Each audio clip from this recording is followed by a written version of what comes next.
Bien-aimés frères et sœurs, nous vous souhaitons la bienvenue en ce dimanche matin, jour de louange et de prière. Nous aurons ce matin l'installation du conseil presbytéral et ce sera fait par le président du conseil régional, le pasteur Jean-Luc Crémer. Nous l'accueillons avec beaucoup de joie et c'est lui qui nous conduira dans la méditation du jour. Vous êtes alors peut-être venu de loin. Vous avez aussi attendu longtemps. Vous vous êtes réveillé un peu fatigué. Asseyons-nous côte à côte. Partageons la même nourriture, puisez à la même source, pour apaiser la même faim, celle qui nous rend toujours faibles.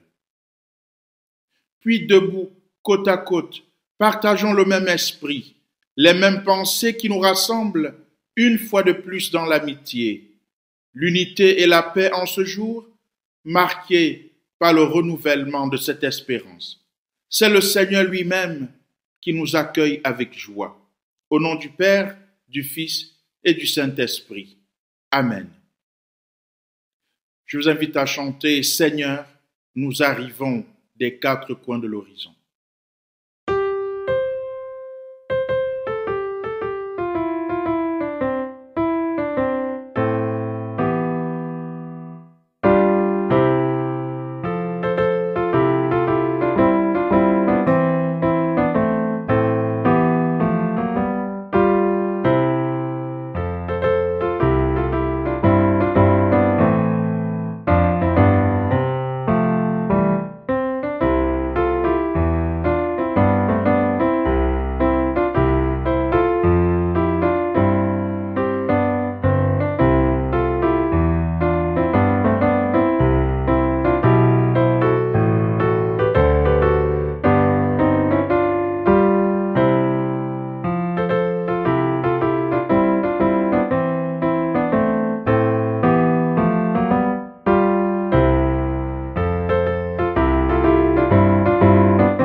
Je vous invite à louer le Seigneur. Acclamez le Seigneur terre entière. Servez le Seigneur avec joie. Entrez devant lui avec allégresse. Reconnaissez que le Seigneur est Dieu. Il nous a fait et nous sommes à lui, son peuple et le troupeau de son pâturage. Selon ta volonté, il n'y a plus ni juif, ni grec, il n'y a plus ni esclave, ni homme libre. Il n'y a plus d'hommes, il n'y a plus de femmes, car tous, vous n'êtes qu'un seul en Jésus-Christ. Ensemble, nous te louons et nous chantons avec faste notre reconnaissance, Seigneur. Amen. Avec des cris de joie, nous chantons.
Voici la volonté de Dieu. Lorsque tu vas présenter ton offrande sur l'autel, si là, tu te souviens que ton frère a quelque chose contre toi, laisse là ton offrande, là, devant l'autel. Va d'abord te réconcilier avec ton frère et ensuite, viens présenter ton offrande, dit le Seigneur. Amen. Que chacun s'incline humblement devant Dieu pour lui présenter ses offenses. Prions le Seigneur. Dieu créateur, en nous insufflant ta propre vie, tu nous as fait don de la vie. Tu nous as placés sur cette terre avec ses minéraux et ses eaux, ses fleurs et ses fruits, et tous ces êtres vivants de grâce et de beauté. Tu nous as confié le soin de la terre. Aujourd'hui, tu nous appelles. Où êtes-vous? Qu'avez-vous fait?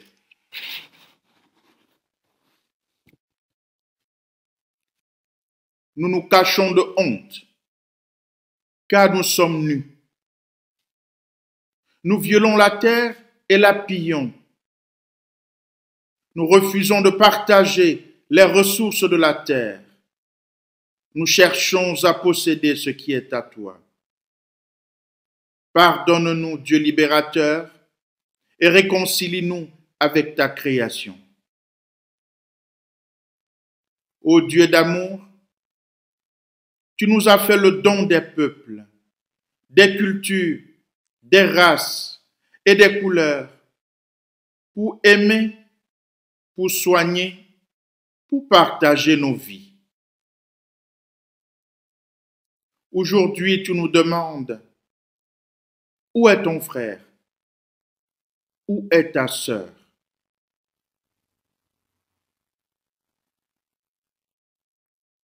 Nous nous cachons de honte et de peur.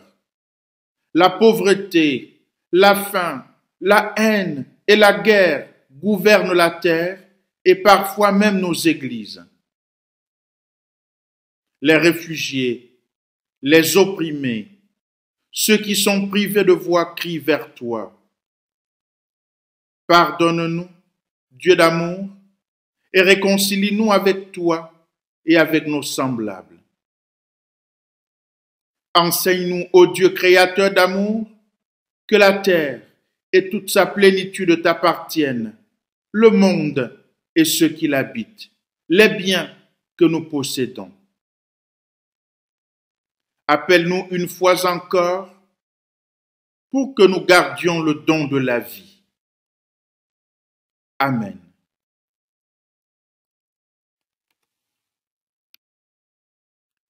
Voici les paroles de grâce de la part de Dieu.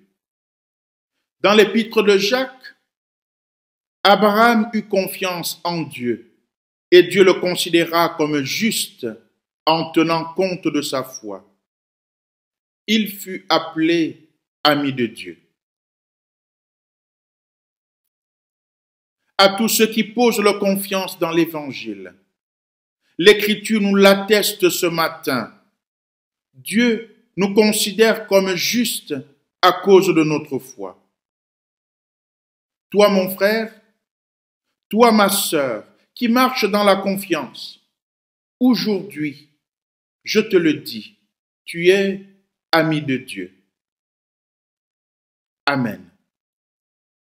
Et nous pouvons chanter avec beaucoup de joie quand les montagnes s'éloigneraient.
l'évangile de Luc au chapitre 6, je vais vous lire les versets 1 à 5.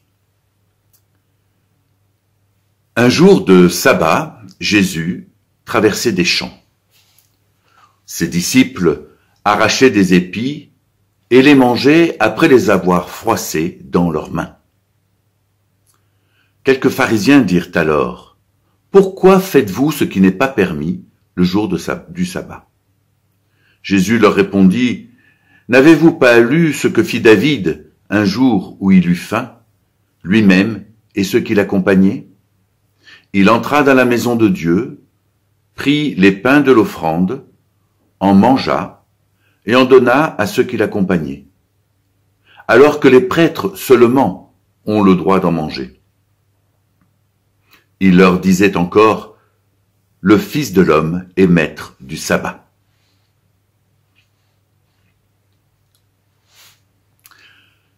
Ma foi, c'est normal. Oui, c'est tout à fait normal qu'il y ait des personnes qui se posent des questions dans l'Église. Dès que plusieurs personnes sont ensemble, il est très difficile qu'un seul avis fasse l'unanimité. À part les dictateurs qui imposent leurs idées et tuent pour que celles-ci soient respectées, il existe partout des contradicteurs, des râleurs. Dans le livre des Actes des Apôtres, Pierre et Paul en ont fait eux-mêmes l'expérience.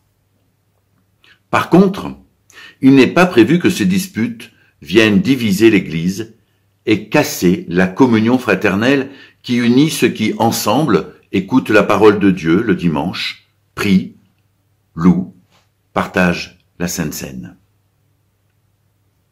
Dès que l'Église locale est divisée, il y a un problème.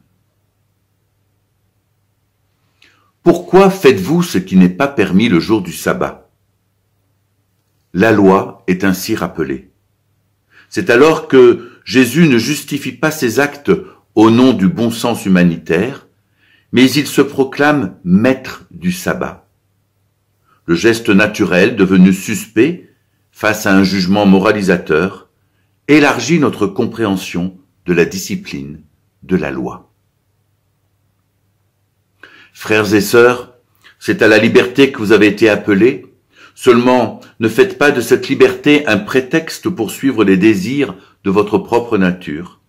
Au contraire, soyez par amour serviteurs les uns des autres. Pouvons-nous lire dans l'épître aux Galates, au chapitre 5. Depuis quelques années, mon épouse et moi-même avons découvert la joie du jardinage. Après de nombreux essais qui n'ont pas toujours été très fructueux, nous sommes arrivés à avoir un jardin assez joli à toutes les saisons de l'année, même si le printemps et l'automne sont celles que je préfère. Ce qui réjouit le regard dans un jardin, c'est l'association des couleurs, mise en évidence par un fond qui arrête le regard, ou au contraire, l'ouvre vers un horizon. Si en plus, on y ajoute des parfums différents selon l'instant de la journée, alors le jardin donne de la joie et une sensation d'harmonie. Mais cette année, nous avons décidé d'ajouter encore d'autres styles de plantes et nous avons décidé de mélanger des légumes et des fleurs, et de tenter la permaculture. Cette méthode consiste à mettre en valeur l'efficacité énergétique en évitant un travail inutile et faire d'un déchet une ressource valorisée. Il va donc y avoir dans notre jardin des fleurs, des légumes ensemble dans un même lieu qui vont s'enrichir les uns par rapport aux autres, se développer grâce à un compost produit par des déchets de fruits, de légumes, de feuilles. En préservant la fertilité naturelle, notre jardin non seulement va être beau, va partager de bonnes odeurs, mais il va aussi nous donner des légumes qui vont nous réjouir, nous régaler. Et tout cela grâce au bon compost. Je voudrais que l'Église, les paroisses, soient comme des jardins, qu'elles soient belles à regarder, à sentir, qu'elles nourrissent, qu'elles réjouissent. Mais pour y arriver, il faut se retrousser les manches, prendre des outils de jardin, penser à arroser. Il faut prendre soin des plants, semer, enlever quelques mauvaises herbes qui étoufferaient celles que nous souhaitons mettre en valeur. Et il ne suffit pas de se donner du mal un seul jour, il faut y revenir régulièrement. Et puis, laisser la nature faire. Oui, je voudrais que l'Église se développe, partage, accueille chacun sans jugement, afin que tous comprennent que c'est ensemble que le travail se fait, que l'on soit compost, eau, terre, chacun a son rôle, sa place, pour donner de son mieux. Car qu'est-ce que l'Église, si ce n'est vous, chers amis? Oui, c'est vous, l'Église. Vous, le conseil presbytéral qui allez vous engager, vous, les fidèles de la paroisse. Oui, c'est à vous qu'appartient le choix de faire de votre Église locale un beau jardin, avec les méthodes d'aujourd'hui qui préconisent non plus de retourner la terre en profondeur, mais seulement d'utiliser une grelinette afin de l'aérer, de ne plus gaspiller l'eau pendant des heures et des heures, mais de savoir doser ses arrosages, par exemple. Je remarque cependant qu'il existe des voix qui s'élèvent pour dire leur colère et leur désapprobation face aux nouvelles manières de faire, et qui systématiquement renvoient à la loi, au passé, à la discipline, à ce qui enferme. Mais la vie continue, et on ne construit pas l'existence sur un passé révolu. Les légumes et les fleurs de cette année ne seront pas ceux de l'an passé, et même ils ne pousseront pas au même emplacement dans le jardin. Mais dans le fond, qu'est-ce que l'Église doit faire pousser? Depuis le début, le message du Christ est l'unique fondement du christianisme. Un message qui dit à tout homme qu'il est aimé en premier par Dieu. Un message qui proclame la guérison aux malades, la liberté aux captifs. Un message qui dit que Dieu est amour au-delà de nos peines, au-delà de nos doutes. Oui, l'Église a comme unique vocation de partager cela. Et pas seulement à ceux qui viennent chaque dimanche au culte, mais aussi à ceux qui n'y viennent jamais, qui ne savent pas du tout en quoi consiste une Église. Et cette vocation, chers amis, n'est pas une option pour nous, les chrétiens. Mais dans le fond, est-ce que les membres de l'Église, les fidèles, sont vraiment conscients de cela? Est-ce qu'un discours comme celui que je tiens devant vous ne dérange pas les habitudes? Dire sa foi, ce n'est pas un débat d'idées. Dire sa foi, ce n'est pas ouvrir le temple uniquement le dimanche matin alors que la cité est encore endormie, ou uniquement le week-end du patrimoine. La question que je pose ce matin est la suivante. Est-ce que je me risque à dire ce qui me fait vivre, ce qui a changé ma vie? Nous avons peut-être peur. Mais quel risque prenons-nous? Nous ne proclamons pas un risque triomphant, ni un Dieu qui nous préserve de tout danger, mais un Christ qui a connu l'humiliation de la croix. Nous annonçons une résurrection qui ne se prouve pas. Nous invitons à une rencontre, parce que la foi est une expérience. Je crois, chers amis, que la paroisse de Niort a de la chance. Elle a un pasteur, elle a un conseil presbytéral, il y a du monde occulte, et tout cela est une sacrée chance. Une chance car, voyez-vous, vous avez tout pour commencer à développer votre Église, la faire grandir spirituellement et numériquement.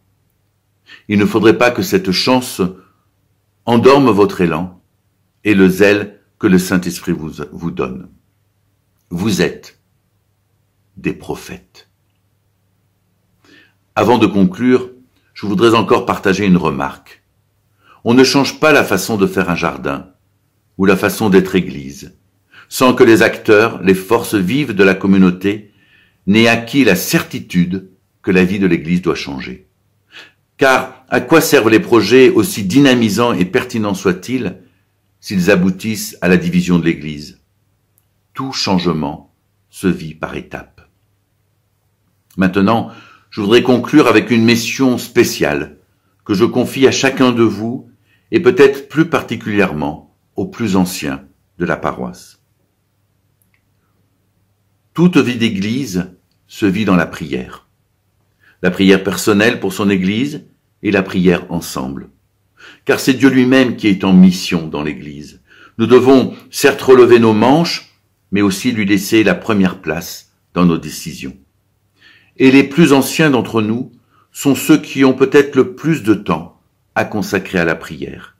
Prière pour votre pasteur, pour le conseil presbytéral, pour les projets, pour la mission, afin que chacun puisse discerner, former, oser, encourager. Le Fils de l'homme est maître du sabbat. Alors, saisissons-nous de la liberté qu'il nous offre. Amen.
Confessons notre foi. Je crois en Dieu, le Père Tout-Puissant, Créateur du ciel et de la terre. Je crois en Jésus-Christ, son Fils unique, notre Seigneur, qui a été conçu du Saint-Esprit. Il est né de la Vierge Marie. Il a souffert sous Ponce Pilate. Il a été crucifié. Il est mort. Il a été enseveli. Il est descendu aux enfers. Le troisième jour, il est ressuscité des morts. Il est monté au ciel. Il siège à la droite de Dieu, le Père Tout-Puissant. Il reviendra de là pour juger les vivants et les morts. Je crois en l'Esprit Saint. Je crois la Sainte Église universelle, la communion des saints, la rémission des péchés, la résurrection de la chair et à la vie éternelle. Amen.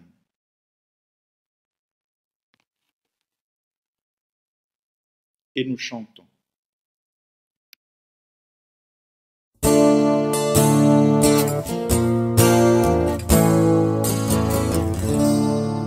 Je crois et j'espère la grâce d'un Père, celui qui bénit entre dans ma vie. Crois seulement, crois maintenant, sois seulement paisible et vivant. Je crois et j'espère Jésus comme un frère, un regard d'ami posé sur ma vie. Crois seulement, crois maintenant, sois seulement paisible et vivant. Je crois et j'espère l'esprit de lumière, une force infinie souffle sur ma vie. Crois seulement, crois maintenant, sois seulement paisible et vivant. Je crois et j'espère une nouvelle terre, un chant des pays unis pour la vie. Crois seulement, crois maintenant, sois seulement paisible et vivant. Sois seulement paisible et vivant.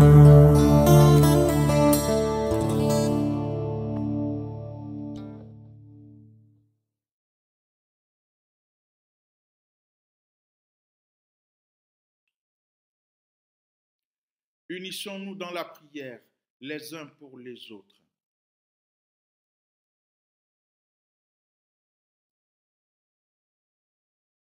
Seigneur, nous faisons monter vers toi notre intercession. Comme un centre lumineux, tu nous offres ta paix, Seigneur. Comme un centre lumineux, elle est là, et il nous suffit de nous rapprocher. Tu es venu annoncer la paix, non pas l'absence de guerre, mais une qualité de relation. Cette annonce, Seigneur, t'a coûté la vie. Et nous alors? Donne-nous ce silence en nous-mêmes pour percevoir que tu viens à la rencontre de chacun de nous et qu'il nous suffit de t'accueillir, car la paix, c'est toi, Seigneur. Dans les bruits de guerre de cette terre, tu nous manques, Seigneur. Et sur cette terre où tu nous as plantés, apprends-nous chaque jour à travailler à la paix, en nous, autour de nous. Nous te prions pour tous les artisans de paix. Nous t'offrons l'immense effort du monde pour que s'abaissent les murs de l'indifférence et de la haine. Nous te prions, Seigneur, pour le conseil presbytéral, ceux et celles que tu as appelés à ton service, renouvelle leur vocation et ne les abandonne pas, Seigneur, dans le champ de mission. Nous te prions pour les conseillers presbytéraux sortants, Brigitte Billot, Michel Augros, Christian Giboin, Jean-Luc Baumard, Serge Moussandé, Jean-Paul Couturier. Ils ont été à la tâche, ils ont donné tout ce qu'ils pouvaient, Seigneur. Maintenant, continue de les bénir, de les garder, de veiller sur eux ainsi que toute leur famille. Nous te prions, Seigneur, pour ceux et celles qui espèrent et qui attendent tous les jours que tu puisses leur accorder la guérison. Nous te prions, Seigneur, pour Nanou et Jean-Louis Joberto. Nous te prions pour Madeleine Kwele, pour Oscar Djangwa, pour David Fonkou, pour Rebecca Boat, Seigneur. Accompagne-les au quotidien, renouvelle leur espérance. Nous te confions Colette Massicard, Gisèle Coutable, Moïse Guilavogui, Pascal Morin, Patricia Guignard-Fort, Jean-Pierre Alera, Marie-Thérèse Douchin. Dieu de grâce, ne les abandonne pas, garde-les et accompagne-les. Nous te prions, Seigneur, pour Guillaume et toute la famille Tiquette. Ne les abandonne pas et soutiens-les. Nous te prions pour Yannick et Irène Doulin. Ranime leur foi, donne-leur de demeurer à ton service. Nous te confions ta servante Jeannette. Délivre-la, Seigneur, du lieu dans lequel elle est mise aujourd'hui. Ne l'abandonne pas, éclaire-la par ton esprit. Renouvelle les forces des uns et des autres, qui prient pour elle, qui la soutiennent, de près ou de loin. Nous pensons à Aurélie, à Éric, comme d'autres, Seigneur.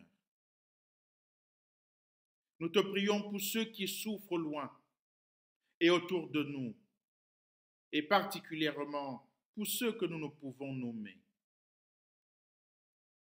Souviens-toi de ton serviteur, Jean-Luc Rémer. Renouvelle ses forces à ton service et soutiens sa foi, ainsi que les œuvres qu'il porte au quotidien. Garde-le et veille sur sa famille. Avec eux tous, Seigneur, nous nous approchons de toi et te prions ensemble, comme Jésus nous l'a enseigné. Notre Père, qui es aux cieux, que ton nom soit sanctifié, que ton règne vienne, que ta volonté soit faite sur la terre comme au ciel. Donne-nous aujourd'hui notre pain de ce jour. Pardonne nos offenses, comme nous pardonnons aussi à ceux qui nous ont offensés. Et ne nous laisse pas entrer en tentation, mais délivre-nous du mal, car c'est à toi qu'appartiennent le règne, la puissance et la gloire, pour les siècles des siècles. Amen.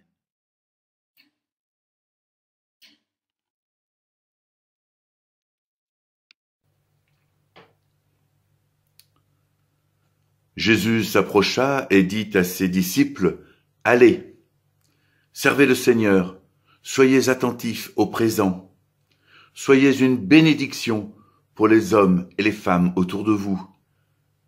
Bénissez et ne maudissez pas. Réjouissez-vous avec ceux qui se réjouissent et pleurez avec ceux qui pleurent. Servez le Seigneur. Ne vous laissez pas vaincre, mais surmontez le mal par le bien d'un esprit fidèle. » Recevons la bénédiction de la part de Dieu. Le Seigneur de la paix vous donne lui-même la paix en tout temps et de toute manière. Soyez bénis, ainsi soit-il.